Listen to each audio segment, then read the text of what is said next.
BSc first year students का एक बार फिर पुनः स्वागत है इस नवीन वीडियो लेक्चर में।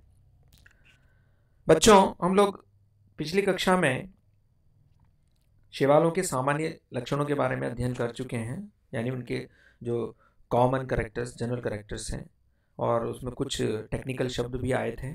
आज हम यूनिट फर्स्ट के एक और topic types of pigments in algae पर चर्चा करेंगे, अर्थात शैवालों में पाए जाने वाले विभिन्न प्रकार के जो वर्णक हैं उनके बारे में चर्चा करेंगे।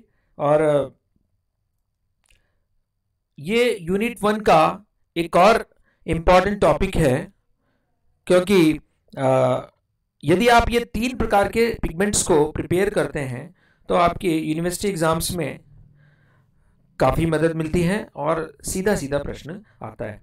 तो आइए हम लोग types of pigments in algae के बारे में चर्चा करते हैं। बच्चों, शैवालों में जो पिगमेंट्स हैं, यानी जो कलर है, जिसकी वजह से कलर प्राप्त होता है, वो बहुत ही महत्वपूर्ण एक्सटर्नल फीचर या बाह्य लक्षण माना जाता है। क्योंकि जो अक्सर हम लोग छोटी क्लासेस में भी और अभी जो आप कॉलेज में भी पढ़ते हैं किताबों के अंदर, हरे शैवाल, भूरे शैवाल, नील हरित शैवाल, लाल शैवाल, ये जो नाम दिए जाते हैं उनको, red, green, blue green algae, ये सारे नाम वो उनके पिगमेंट्स के बेसिस पर ही दिए जाते हैं, क्योंकि उनके अंदर विशेष प्रकार का पिगमेंट पाया जाता है जिसकी वजह से ही उनमें वो कलर प्राप्त होता है। और इनमें जो प्लास्टिड्स हैं या जो कि लवक कहलाते हैं, कुछ ऐसे एल्गी होती है जिनमें वो नहीं पाए जाते। तो ऐसी स्थिति में जो पिगमेंट्स हैं वो साइटोप्लाज्म के अंदर सीधे सीधे जो लैमेली या पटलिकाएं होती हैं उनके अंदर पाए जाते हैं, और वो लैमेली या जो पटलिकाएं वो कोशिका द्रव्य के, साइटोप्लाज्म के जो पेरिफेरल रीजन होता है, परिधीय भाग होता है, वहाँ पर पाए जाते हैं। आइए अब हम आगे बढ़ते हैं, ये डिस्कस करते हैं कि शैवालों में कितने प्रकार के जो पिगमेंट्स हैं वो पाए जाते हैं। तो बच्चों याद रखें, निम्न 3 प्रकार के जो पिगमेंट्स हैं उनमें पाए जाते हैं, जैसा कि आप स्क्रीन पर देख पा रहे हैं, क्लोरोफिल, कैरोटीनॉइड्स और फाइकोबिलेंस। फिर रिपीट करता हूं मैं, क्लोरोफिल, कैरोटीनॉइड्स और फाइकोबिलेंस। इन तीनों में से जो क्लोरोफिल है वो इनका मेन पिगमेंट है, मुख्य वर्णक है, चीफ पिगमेंट है। बाकी कैरोटीनॉइड और फाइकोबिलेंस जो हैं वो इनके सहायक या एसेसरी पिगमेंट्स होते हैं। जहाँ तक क्लोरोफिल की बात है तो बच्चों, जैसा आप स्क्रीन के ऊपर देख पा रहे हैं, ये मुख्य प्रकाश संश्लेषी वर्णक होते हैं शैवालों के, चीफ या मेन फोटोसिंथेटिक पिगमेंट्स होते हैं, और मोस्टली ये जो हरे रंग के होते हैं। 5 प्रकार के क्लोरोफिल्स शैवालों में पाए जाते हैं। Total types of chlorophyll pigments found in algae is 5। Screen पे देख पा रहे हैं आप, chlorophyll A, chlorophyll B, chlorophyll C, chlorophyll D और क्लोरोफिल ई। ये 5 प्रकार की, A B C D E, इनको नाम दिया जाता है। जहाँ तक क्लोरोफिल ए की बात है, ये सभी प्रकार के शैवालों में पाया जाता है। ये लगभग हम कह सकते हैं कि यूनिवर्सल पिगमेंट है, जो तमाम प्रकार की शैवालों में पाया जाता है। इसका सूत्र आप देख रहे हैं, C55H72N4Mg होता है। और जहाँ तक क्लोरोफिल बी की बात है, उसका सूत्र C55H70O6N4 और Mg होता है। अगर आप यहाँ और यहाँ में तुलना करेंगे तो बच्चों, यहाँ पर जो क्लोरोफिल ए है, यहाँ पर एक मिथाइल ग्रुप होता है, और क्लोरोफिल बी में मिथाइल के स्थान पर एक एल्डिहाइड ग्रुप होता है, CHO। और यही वजह है कि यहाँ पर एक जो हाइड्रोजन है वो 2 हाइड्रोजन कम हो जाती हैं, जबकि ऑक्सीजन जो है वो यहाँ पर हम देखते हैं कि एक लगभग जो ऑक्सीजन है वो मिथाइल के स्थान पर यहाँ CHO होने के कारण यहाँ पर एक ऑक्सीजन बढ़ जाता है। यहाँ ऊपर जो चित्र में स्क्रीन में जो आप सूत्र देख रहे हैं वो C55H72O5N4Mg, यहाँ O5 भूलवश, गलतीवश नहीं लिखा गया है, आप कृपया इसको ध्यान रखें। C55H72O5N4Mg है, जबकि यहाँ क्लोरोफिल बी में C55H72O6, यानी एक ऑक्सीजन अधिक होती है, बाकी संरचना इनकी समान होती है। याद रखें, क्लोरोफिल के सेंटर के अंदर एक मैग्नीशियम होता है, जबकि 4 पायरोल उनके चारों तरफ पाए जाते हैं। क्लोरोफिल सी जो है वो एक और क्लोरोफिल पिगमेंट है।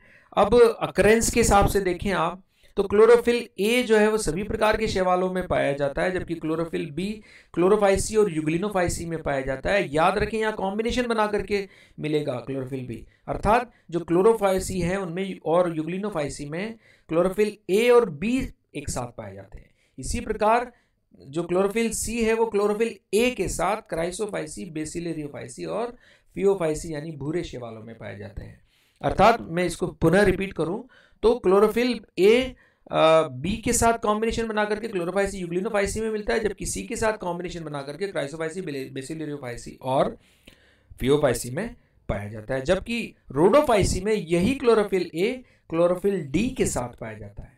और याद रखें क्लोरोफिल डी जो है केवल और केवल रेड एल्गी रोडोफाइसी में ही पाई जाती है। याद रखें बच्चों, रेड एल्गी को रोडोफाइसी कहते हैं। इसी प्रकार क्लोरोफिल ई जो है वो केवल और केवल ज़ेंथोफाइसी में पाई जाती है। और यहाँ पर भी वही एक आवश्यक बात याद रखें आप कि जो क्लोरोफिल ए है वो ई के साथ कॉम्बिनेशन बना करके यहाँ पाया जाता है। जहाँ तक क्लोरोफिल अणु की प्रॉपर्टीज या लक्षणों की बात है तो यह अणु जल में अविलय होता है, इनसॉल्युबल है ये वाटर में, कतई जल में घुलनशील नहीं है, परंतु जो ऑर्गेनिक सॉल्वेंट्स होते हैं, फैटी सॉल्वेंट्स होते हैं, उनमें सरलता से, जैसे क्लोरोफॉर्म है, बेंजीन है, एसीटोन है, उनमें सरलता से घुल जाता है। ये वर्णक नीले तथा लाल तरंगदैर्ध्य वाला प्रकाश अवशोषित करते हैं। तो बच्चों ये पहला ग्रुप हुआ हमारा वर्णकों का जो कि शैवालों में पाया जाता है। क्लोरोफिल मैं यहाँ पुनः आपको रिमाइंड करा देता हूँ, 5 प्रकार के ABCDE क्लोरोफिल पिगमेंट्स शैवालों में पाए जाते हैं, जिनमें से A सार्वत्रिक है, सभी प्रकार के शैवालों में पाया जाता है, जबकि BCDE वो रेस्पेक्टिव एल्गल ग्रुप के अंदर पाई जाती हैं। सेकंड जो हमारा पिगमेंट है वो बच्चों कैरोटिनॉइड है। जैसा मैंने आपको पहले कहा ये सहायक वर्णक हैं, मुख्य रूप से ये प्रकाश ऊर्जा को अवशोषित करके क्लोरोफिल यानी जो आपके पर्णहरित अणु होते हैं उनको स्थानांतरित करने का कार्य करते हैं। ये हरे, पीले, नारंगी अथवा भूरे रंग के होते हैं। ये भी 2 प्रकार के होते हैं, जैसा आप स्क्रीन में देख रहे हैं, कैरोटीन और ज़ेंथोफिल। कैरोटीन और ज़ेंथोफिल मिलकर के कैरोटिनॉइड्स कहलाते हैं। कैरोटीन के लक्षण देखिए तो ये पीले होते हैं, जबकि ज़ेंथोफिल जो है वो पीले अथवा भूरे रंग के होते हैं। ये असंतृप्त रैखिक हाइड्रोकार्बन है। ये 5 प्रकार के कैरोटीन शैवालों में पाए जाते हैं, अल्फा कैरोटीन, बीटा कैरोटीन, आपके डेल्टा गामा कैरोटीन और एप्सिलॉन कैरोटीन और फ्लेविसिन। बीटा कैरोटीन जो है लगभग सभी प्रकार के शैवालों में पाया जाता है, और जो कैरोटीन है उसको लाइकोपिन भी हम कहते हैं, तथा फियोफाइसी और ज़ेंथोफाइसी में तथा फ्लैपियेसी मिक्सोफाइसी वर्ग में पाया जाता है। तो ये कुछ अकरेंस की बात है। कैरोटीन जो है वो 430 से 500 मिली माइक्रोन तरंगदैर्ध्य का प्रकाश अवशोषित करते हैं, और इनका जो सूत्र होता है वो C40H56 होता है। अब आप देखिए जो कैरोटीन की इंपॉर्टेंट बात है वो C40H56 है। जैसे ही आप ज़ेंथोफिल में जाते हैं तो बच्चों यहाँ C40H56 के साथ ऑक्सीजन भी आता है, अर्थात ये वो कैरोटीन हुए जिनके अंदर ऑक्सीजन भी पाए, कार्बन हाइड्रोजन के अतिरिक्त ऑक्सीजन भी पाई जाती है। इसी कारण से इनको हाइड्रेटेड कैरोटीन भी कहा जाता है। ये पीले अथवा भूरे रंग के होते हैं। शैवालों में लगभग 20 प्रकार के ज़ेंथोफिल पाए जाते हैं। कई प्रकार हैं, उनके नाम देख भी रखें आप, ल्यूटीन, जियोजेंथिन, बायोलोजेंथिन, फ्लेवोजेंथिन, डाइटोजेंथिन, है ना। और इनमें से जो कुछ प्रमुख है, जैसे फ्यूकोजेंथिन वो फियोफाइसी में पाया जाता है, ये भूरे रंग का होता है, जबकि फ्यूकोजेंथिन, डाइटोजेंथिन बेसिलोफाइसी में, और मिक्सोजेंथिन और मिक्सोजेंथोफिल साइनोफाइसी में पाए जाते हैं। तो ये बच्चों सेकंड ग्रुप है हमारे पास शैवालों का जो पिगमेंट्स होते हैं, कैरोटिनॉइड, और ये स्वयं 2 प्रकारों में बटा हुआ होता है, कैरोटीन और ज़ेंथोफिल। तीसरे प्रकार है आपका फाइकोबिलिन, जो कि लाल और नीले रंग के होते हैं बच्चों, जल में घुलनशील होते हैं। ये गहरे जल में पाए जाने वाले शैवालों में मुख्य प्रकाश अवशोषी वर्णक होते हैं। याद रखें बच्चों, ये केवल और केवल 2 शैवाल वर्गों में ही पाए जाते हैं, रोडोफाइसी यानी रेड एल्गी और साइनोफाइसी यानी ब्लू ग्रीन एल्गी। ठीक है, ये स्वयं फाइकोबिलिन भी 2 प्रकार के हैं, फाइको इरेथ्रिन और फाइकोसाइनिन। फाइको इरेथ्रिन लाल रंग के होते हैं, फाइकोसाइनिन नीले रंग के होते हैं। और जैसा आप देख रहे हैं कि जो फाइको इरेथ्रिन है वो रेड एल्गी में पाए जाते हैं मेनली, और फाइकोसाइनिन जो है वो आपके ब्लू ग्रीन एल्गी यानी नील हरित शैवाल में पाए जाते हैं। तो इस प्रकार से ये तीसरा प्रकार का वर्णक है जो कि शैवालों में पाया जाता है, विशेष करके रेड और ब्लू ग्रीन एल्गी में पाए जाते हैं। बच्चों, एक जो पिछली दफ़े मैंने आपको मार्किंग स्कीम चर्चा की थी कि आपके सेक्शन बी में जो 5-5 अंक के सवाल होते हैं, 5 क्वेश्चन करने पड़ते हैं हमें, उनमें प्रायः पूछे जाने वाला ये प्रश्न है कि जो शैवाल हैं उनमें कितने प्रकार के पिगमेंट्स या वर्णक पाए जाते हैं। तो मुझको लगता है आपके सबके लिए ये उपयोगी साबित होगा। और इससे संबंधित यदि कोई क्वेरी या कोई शंका है तो आप निस्संदेह मुझसे ग्रुप में पूछ सकते हैं। Thank you so much.